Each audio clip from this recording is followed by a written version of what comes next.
અરે ટીવી માં કઈ આવતું જ નથી, ઝરમરિયા જ આવે. એ આગળ ચલચિત્ર ચાલુ થઈ ગયા ઉપાધિકરમાં. ડીશ તો ઘણા ટાઈમથી બંધ લાગે છે, થારું બદલાયું નથી લાગતું.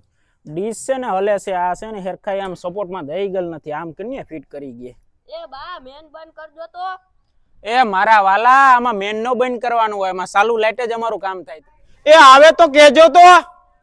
નીચે ટીવી ચાલુ કરી છે ને, છે ને આ બટન દબાવી જાય ને અહીંયા છે ને એક લીટી આવતી છે, લીટી છે ને 35% ઉપર જાય ને તો મને છે ને રાઈડ પડી જાય. હાલે જા હો ને.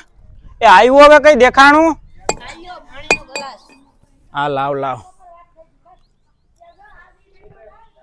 તારા પપ્પાને કહી જા કેમેરામાં વાંધો છે, નવો નાખવો પડે એમ છે, એ હું નાખી દે, પણ તારા પપ્પાને વાત કરી દીજે બરોબર. હા રમેશભાઈ, તમારી ડીશ છે ને રિપેર થઈ ગઈ છે. હા ચલચિત્ર તો હવે ચાલુ થઈ ગયું છે. તમારા 300 રૂપિયા થયા. હા આપી દીજો. અને ના બીજો કઈ વાંધો નથી. હા પણ થારું છે ને બદલાવા માંગે એમ છે. હારી એરટેલ કંપનીનું મારી પાસે પડ્યું છે, 2200 રૂપિયા ના આવે છે, એ છે નખાવા માંગે. તમે કહો તો 2 દી પછી આવી નાખી દઈ. હા તો હાલો હું નાખી જાય. બાકી ડીશ હવે કમ્પ્લીટ થઈ ગઈ, હવે કઈ વાંધો નથી. એ હા.